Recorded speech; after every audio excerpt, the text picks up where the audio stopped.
जय बोलिए देवादिदेव 1008 श्री आदिनाथ भगवान की।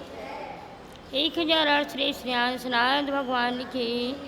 विद्या तीर्थ पर विराजे शांतिनाथ भगवान के। परम पूज राज संत गणाचार्य गुरु और 108 वीराग सागर जी महामुनिराज जी की। अकंपनाचार आदि 700 मुनिराजों की। परम पूज्य भारत गौरव गणनी आरिका रत्न गुरुमा 105 विद्या श्री माता जी की।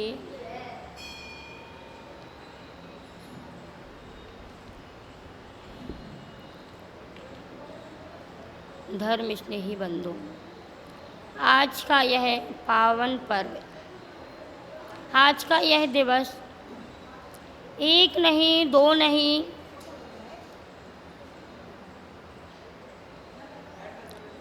आज का यह पावन दिवस एक नहीं दो नहीं, तीन तीन पर्वों को लेकर के आया है। अर्थात आज सिर्फ रक्षाबंधन पर्व ही नहीं, आज तीन पर्व एक साथ हैं।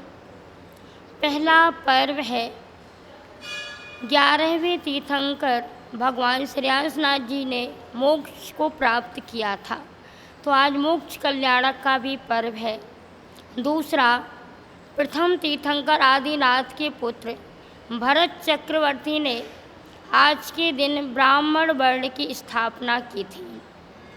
अर्थात उन्होंने अपने घर में कुछ लोगों को भोजन के लिए बुलाया और परीक्षा के लिए अपने घर में हरी घास बिछवा दी। तो जो लोग घास पर चल के आए उनको साइड में किया, एवं जो घास पर से चल कर के नहीं आए उनको एक तरफ, अर्थात उनको 1 लड़ी का, 3 लड़ी का या 7 लड़ी का या 11 लड़ वाला एक यज्ञोपवीत पहनाया। यज्ञोपवीत का मतलब होता है, यज्ञ का मतलब होता है पूजा, और उपवीत का मतलब होता है सूत्र। जो पूजा का सूत्र होता है उसका नाम है यज्ञोपवीत, अर्थात जनेऊ। बिना जनेऊ के आचार्यों ने कहा कि आप दान और पूजा के भी अधिकारी नहीं। यदि यज्ञोपवीत आपके गले में है, जनेऊ है, तभी आप आहार और पूजा आदि कर सकते हैं। और प्रत्येक श्रावक का कर्तव्य है, क्योंकि यह अष्टमूल गुणों का प्रतीक होता है जनेऊ। तो आज के दिन 11 लड़ का एक जनेऊ पहना करके भरत चक्रवर्ती ने ब्राह्मण वर्ण की स्थापना। ब्रह्म का मतलब होता है आत्मा, और रमण यानी रमना। जो अपनी आत्मा में रमण करे उसका नाम होता है ब्राह्मण। अर्थात व्रत दे करके उनको व्रती बनाया था, क्योंकि 11 प्रतिमाधारी श्रावक ही व्रती होता है, इसलिए उन्होंने 11 लड़ का सूत्र पहनाया था। कम से कम 3 लड़ का या अधिक से अधिक 11 लड़ का सूत्र होना चाहिए, वही सच्चा जनेऊ कहलाता है, यज्ञोपवीत। तो उन्होंने ब्राह्मण वर्ण की स्थापना आज के रक्षाबंधन के दिन की थी। इस प्रकार से व्रत सूत्र या ब्रह्म सूत्र भी उसको कहा जाता है। तो ब्राह्मण वर्ण की स्थापना, अर्थात जो व्रती लोग हैं उनकी स्थापना करके आज से भरत चक्रवर्ती ने यज्ञोपवीत का एक व्रत सूत्र नाम का पर्व चलाया था। तीसरा, आप सभी को जानकारी है कि रक्षाबंधन महापर्व, जिसे हम वात्सल पर्व भी कहते हैं, सलूना पर्व भी कहते हैं, या उपसर्ग निवारण पर्व भी कहते हैं, या श्रवण संस्कृति रक्षक पर्व भी कह सकते हैं। ये सभी पर्यायवाची नाम हैं। तो आपने मात्र अभी वात्सल पर्व, रक्षाबंधन पर्व मनाया, अभी श्रेयांसनाथ भगवान का मोक्ष कल्याणक भी चढ़ाया था। इसके बाद आप सभी ने रक्षाबंधन पर्व। रक्षाबंधन पर्व एक भारतीय संस्कृति का पर्व है, प्रेम वात्सल्य में बंधने का पर्व है, आपस में प्रेम से रहना, एक दूसरे की रक्षा करने का पर्व है। वैसे मूल में आज अकंपनाचार आदि हैं, जो 700 मुनिराज थे, जिनके ऊपर हस्तिनापुर नगरी में, अर्थात एक उपसर्ग आया था। 7 दिन तक वह उपसर्ग चला। वो 4 मंत्रियों के द्वारा यह उपसर्ग हुआ था। इसकी लंबी कहानी है, यदि पूरी सुनाएंगे तो शायद आप लोग भी बोर हो जाओगे या उठ के भागने लगोगे, इसलिए पूरी तो नहीं सुनाएंगे। सबको लगभग सुनी सुनाई कहानी है, पढ़ते भी हो आप। इसलिए शॉर्ट में कि जो अकंपनाचार आदि 700 मुनिराजों पर उपसर्ग हुआ था, यह उपसर्ग निवारण विष्णु कुमार मुनि के द्वारा आज के दिन निवारण हुआ, इसलिए आज का दिन है उपसर्ग निवारण का पर्व, 700 मुनियों की रक्षा का पर्व। उस दिन 700 मुनिराज एक अपने शांति का अनुभव कर पाए थे, उपसर्ग से मुक्ति प्राप्त कर पाए थे। इसलिए प्रत्येक श्रावक का कर्तव्य है कि जब भी हमारे धर्म पर या देव शास्त्र गुरु पर या हमारे कोई सिद्ध क्षेत्र अतिशय क्षेत्रों पर किसी प्रकार की कोई विपत्ति आती है, किसी प्रकार का उपसर्ग आता है या किसी प्रकार की कोई भी परेशानियां आती हैं, तो हर विपत्ति में आपको उपसर्ग निवारण करना अर्थात उस क्षेत्र की सुरक्षा करना। आज जितने हमारे इस क्षेत्र जा रहे गिरनार जी सिद्ध क्षेत्र, सम्मेद शिखर जी आदि सिद्ध क्षेत्र जो हमारे तीर्थंकरों की मोक्ष स्थलियाँ हैं, ऐसे आज सिद्ध क्षेत्रों पर भी कितने कितने अत्याचार हो रहे। ये मात्र एक हमारी कमी के कारण आज हमारी जैन समाज में जो एकता का अभाव हो रहा। तो आपसे मैं कह रही कि आज प्रेम वात्सल्य में बंधने का दिन तो है, प्रेम के सूत्र में बंधने का दिन तो है ही, लेकिन सबसे बड़ा आज का दिन है तो एकता के सूत्र में बंधने का दिन है। जब आप एकता के सूत्र में बंध जाओगे तभी आप धर्म की रक्षा कर पाओगे, नहीं तो आज स्वार्थी दुनिया सब अपने अपने स्वार्थ में लगे, किसी को धर्म नहीं दिख रहा, ना किसी को देव शास्त्र गुरु दिख रहे, मात्र अपना स्वार्थ दिख रहा। अगर इस स्वार्थ में लगे रहोगे तो आप धर्म की रक्षा कभी नहीं कर पाओगे। आप धर्मात्मा क्यों कहलाते? क्योंकि आप धर्म की रक्षा करते हो, इसलिए धर्म को धारण करने का नाम ही धर्म की रक्षा है। देव शास्त्र गुरु के प्रति श्रद्धा भक्ति समर्पण का भाव ही उनकी रक्षा है।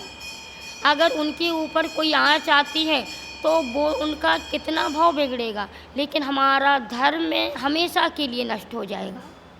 क्या होगा?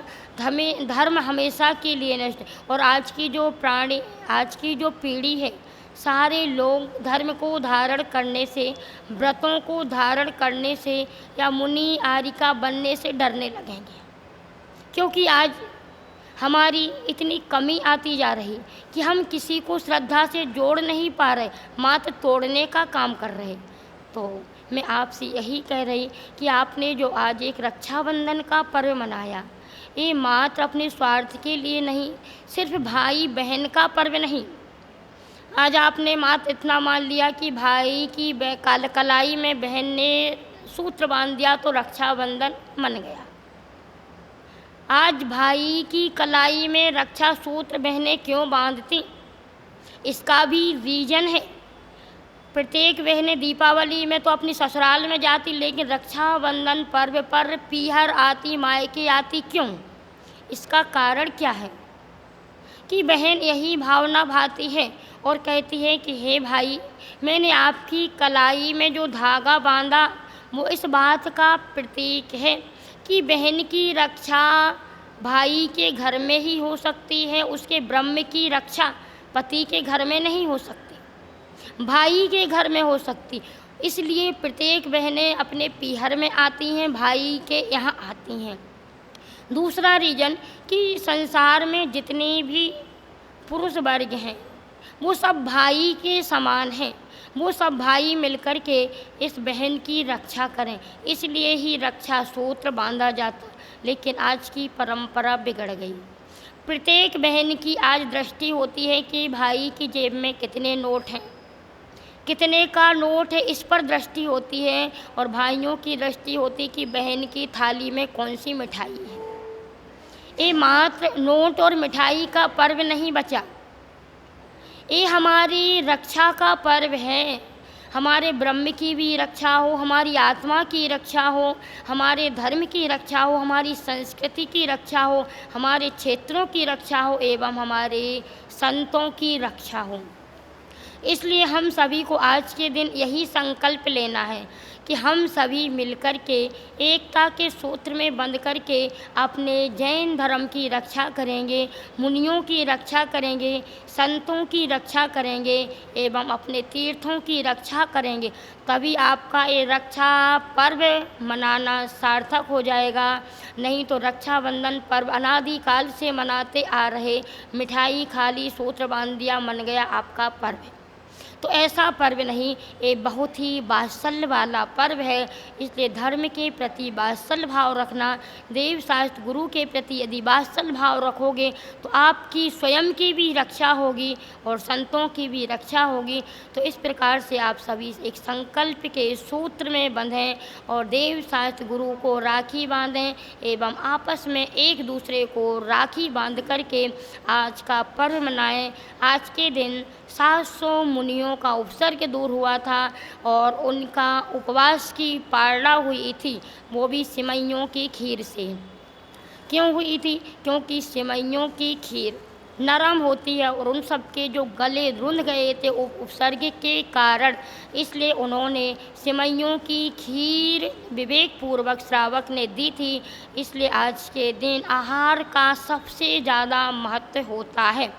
आज के दिन या अक्षय तृतीया के दिन या विशेष रूप से जो पड़गाहन किया जाता है, उस पड़गाहन करने मात्र का कितना फल आचार्यों ने शास्त्रों में कहा। 5,98,05,206 मुनियों को पड़गाने के बराबर, आहार देने के बराबर आज मात्र पड़गाहन करने का फल है। इसलिए कोई भी चूक मत जाना। जहाँ जहाँ पर संत हैं, साधुगण हैं, नहीं भी हैं तो आप दूसरे नगर में, दूसरी कॉलोनियों में जाकर के भी आहार दे सकते। वैसे दिल्ली में तो प्रत्येक कॉलोनी में लगभग साधु हैं। इसलिए आप जहाँ जहाँ पर साधु हैं, जहाँ पर आपकी सुविधा हो सकती, उन सबको आज आहार जरूर दें, पड़गाहन जरूर करें और ऐसा पड़गाहन विशेष रूप से करके आप विशेष फल पाएँ। इसी भावना से जय बोली रक्षाबंधन महापर्व की।